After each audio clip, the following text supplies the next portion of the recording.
Good morning, children, and welcome back to the digital classroom of Vikram Janeja. Today's video is going to be devoted to the study of a very beautiful poem written by William Wordsworth. Children, as you know, William Wordsworth was called the nature poet. He was called the father of nature poetry. He loved nature and he had written so many poems based on nature. So, this is one of his poems by the name Daffodils. We are going to begin with the introduction to the poem. Now, The Daffodils is one of the popular poems of William Wordsworth. It's a nature poem of sheer simplicity and great beauty. Its impact on the mind of the reader is instant. The poet has conveyed his meaning while describing a scene of nature. This is done by recording his spontaneous reaction to the sight of natural beauty. While wandering aimlessly like a cloud that floats over valleys and hills, the poet was suddenly struck by the beauty of a crowd of beautiful daffodil flowers.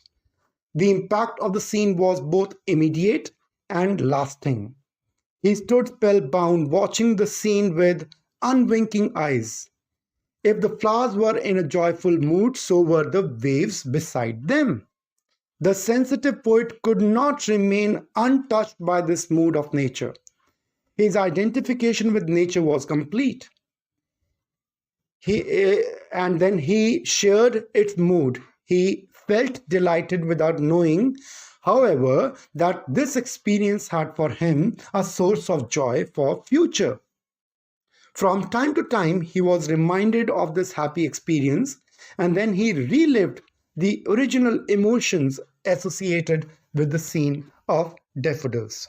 So, children, this was with regard to the introduction of the poem. Now we are going to begin with the stanza-wise explanation to the poem. Let me go through the first stanza.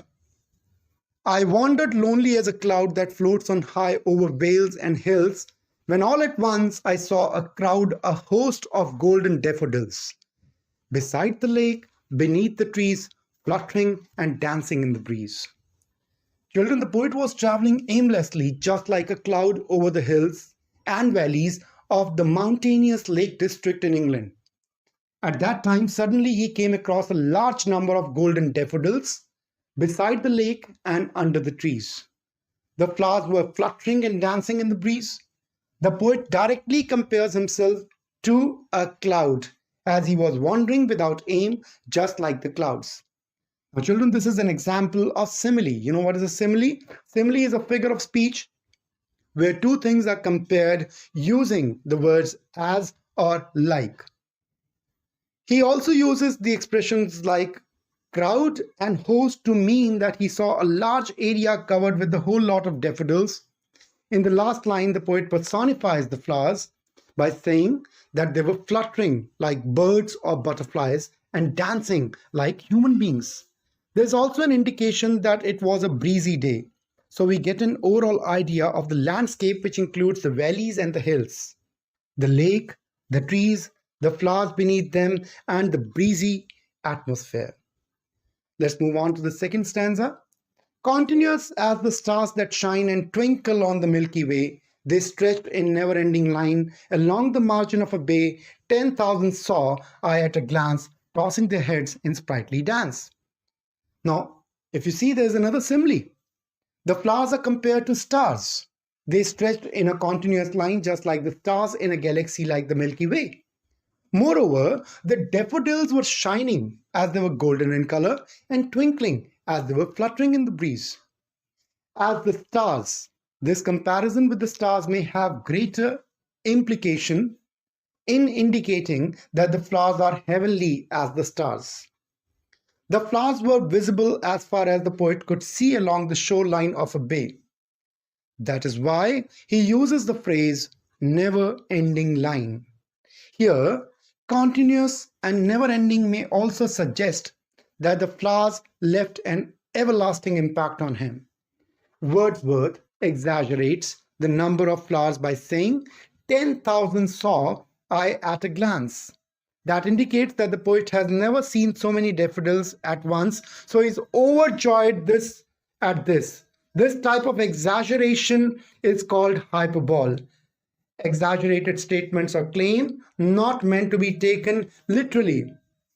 Now, the poet also says that the daffodils were tossing their heads as if they were dancing in happiness. Actually, the poet was amazed at the beauty of the flowers, so he found everything around him joyful. All these references of dancing and tossing heads are parts of his personification of the flowers. Now, children, let's move on to the third stanza.